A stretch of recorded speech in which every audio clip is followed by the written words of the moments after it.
Assalamu alaikum, good morning. Ninth class, today in biology, we will study chapter number 4, that is cells and tissues. Our today's topic is lysosomes, centrioles and vacuoles. We are studying membrane bounded organelles. हमने जो बात कर रहे हैं हम cell and tissues के बारे में बात कर रहे हैं, उसमें हमारी ये लास्ट तीन जो हैं वो मेम्ब्रेन बाउंडेड ऑर्गेनेल्स हैं। ऑर्गेनेल्स की जब हमने बात की थी तो हम one by one different organelle cells की पढ़ रहे हैं कि सेल में हमने सबसे पहले क्या पढ़ा था, सेल के स्ट्रक्चर्स पढ़े थे जो cell wall, cell membrane, cell wall वगैरह थी। देन उसके बाद हमने बात की कि हमारे पास डिफरेंट जो सेल में ऑर्गेनेल्स मौजूद होती हैं, हम उनके बारे में बात पढ़ेंगे, ठीक है, जिसमें हमने न्यूक्लियस पढ़ा, राइबोसोम्स पढ़ा, माइटोकॉन्ड्रिया पढ़ा, प्लास्टिड्स और एंडोप्लाज्मिक रेटिकुलम पढ़ा। और अब हम पढ़ रहे हैं, आज हम जो पढ़ेंगे वो है lysosomes, centrioles and vacuoles. You can check these topics from page number 64 to 66. You have to write down question number 22, that is describe the formation and function of lysosomes. ठीक है, जितनी ये तीनों ऑर्गेनेल्स हैं इनके बेसिकली हम तीनों के क्या पढ़ेंगे, स्ट्रक्चर्स पढ़ेंगे, देन उनके फंक्शंस पढ़ेंगे। लाइसोसोम्स की अगर हम बात करें तो बेसिकली ये सिंगल मेम्ब्रेन बाउंडेड ऑर्गेनेल होती है, यानी कि ये हमने आगे बीच में कुछ पढ़ी थी जिनकी मेम्ब्रेन नहीं थी, ठीक है, विदाउट मेम्ब्रेन थे। फिर हमने कुछ पढ़े थे जो डबल मेम्ब्रेन थे। अभी जो हम ऑर्गेनेली पढ़ रहे हैं ये क्या है, ये सिंगल मेम्ब्रेन है, यानी कि इसकी सिर्फ आउटर एक ही लेयर है, ठीक है, और इसके अंदर स्ट्रॉन्ग डाइजेस्टिव एंजाइम्स मौजूद होते हैं। बेसिकली लाइसोसोम्स जब आप बात कर रहे हो तो ये हम बात क्या कर रहे होते हैं कि ये ब्रेक डाउन करते हैं या डाइजेस्ट करते हैं, ठीक है।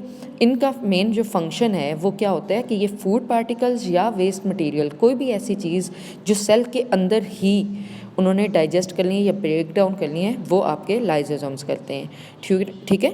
इस फंक्शन में ये क्या करते हैं, ये वैक्यूल्स के साथ फ्यूज़ होते हैं और जो भी टारगेटेड मटेरियल होता है उसको एंजाइम से ब्रेक डाउन करते हैं। मसलन अगर हम इसको एक्सप्लेन करें तो इस तरीके से होता है। स्ट्रक्चर की अगर आप बात करो तो क्या होता है, जो गोल्जी अपरेटस हैं वहाँ से ये इन्वेजन होती है, ठीक है, वहाँ से ये फॉर्म होके प्राइमरी लाइसोसोम्स फॉर्म करते हैं। ये लाइसोसोम्स में क्या है, आपके पास डाइजेस्टिव एंजाइम्स मौजूद हैं।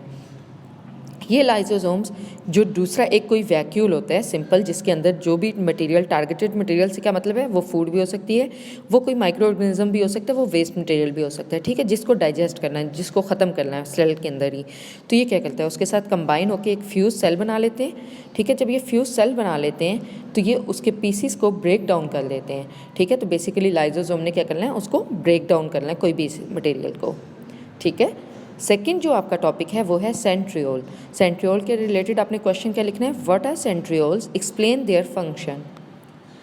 पहले हम ये स्टडी करेंगे कि सेंट्रियोल्स होते क्या हैं। जब हम सेंट्रियोल्स की बात करते हैं तो थोड़ा सा साइटोस्केलेटन वाला जो टॉपिक है वो अगर आपको जहन में हो तो उसमें हमने कुछ बातें की थी कि जो ऑर्गेनेल्स के अंदर हॉलो और सिलेंड्रिकल स्ट्रक्चर्स होते हैं, ठीक है। ये हॉलो और सिलेंड्रिकल स्ट्रक्चर्स हैं जो कि एनिमल्स में प्रेजेंट होते हैं और मुख्तलिफ यूनिसेलुलर ऑर्गेनिजम्स में होते हैं, ठीक है, ये प्लांट्स में नहीं होते।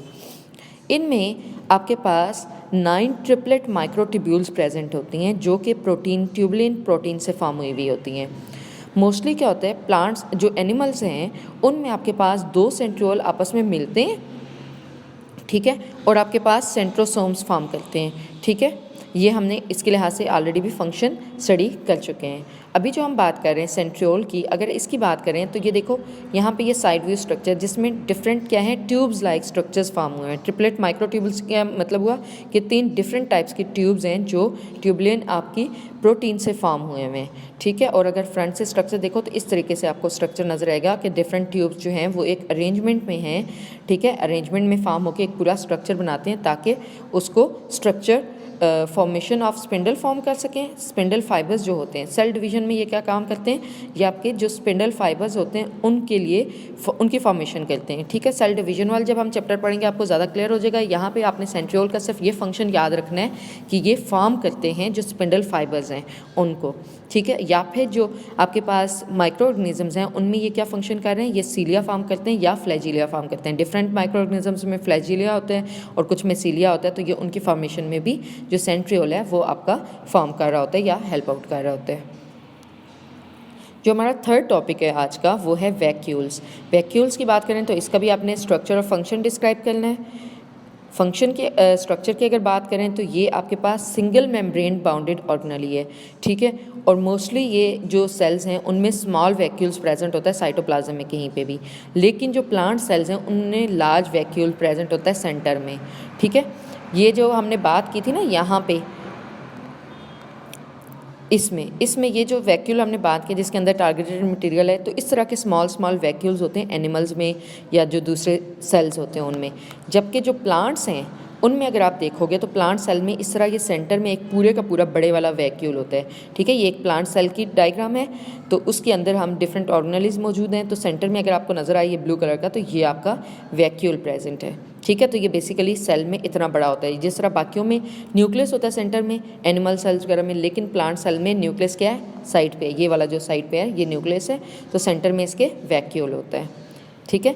और अगर इसके फंक्शन की बात करें तो वैक्यूल का मेन जो फंक्शन है मुख्तलिफ सेल्स में, तो ये होता है कि ये मटेरियल्स को आउटसाइड से लेते हैं, ठीक है, और फूड वैक्यूल्स की फार्म कर लेते हैं और उनको डाइजेस्ट करते हैं लाइजोसोम्स के साथ मिलके, ठीक है। जो वैक्यूल्स हैं स्मॉल फूड वैक्यूल्स जो होते हैं, अब वैक्यूल्स भी जो हैं वो डिफरेंट टाइप के हो सकते हैं। एक तो के कॉन्ट्रैक्टाइल वैक्यूल्स भी होते हैं, फूड वैक्यूल्स भी होते हैं, वेस्ट वैक्यूल्स भी होते हैं। तो डिफरेंट वैक्यूल्स होते हैं। जिस तरह प्लांट्स में हैं तो वो क्या होते हैं, वो वाटर प्रेशर उसका प्रोवाइड करते हैं, यानी कि उसके अंदर वाटर के लिए टर्जिडिटी के लिए यूज़ हो रहे होते हैं। तो बहरहाल जो मेन फंक्शन अगर आप बात करते हो तो फूड वैक्यूल का क्या फंक्शन होता है कि फूड का सेल से, बाहर के सेल से ये क्या करते हैं, फूड लेते हैं और फूड के लेके उसको लाइजोसोम्स के साथ मिलके डाइजेस्ट करके सेल्स को जहाँ पे रिक्वायरमेंट है वहाँ पे प्रोवाइड करते हैं। इसके अलावा अगर यूनिसेलुलर ऑर्गेनिजम्स की बात करें तो वहाँ पे कॉन्ट्रैक्टाइल वैक्यूल्स मौजूद होते हैं, जिनका मेन फंक्शन क्या होता है कि वो जो वेस्ट होता है, फूड का जो भी वेस्ट होगा, उस वेस्ट को उस सेल से ही अपनी बॉडी से बाहर निकाल रहे होते हैं, क्योंकि यूनिसेलुलर की बात हो रही है तो डेफिनेटली उनकी बॉडी से बाहर जाएगा, ठीक है। Thank you class for today's lecture. You have to learn and write down these 3 questions on your notebooks. Allah Hafiz.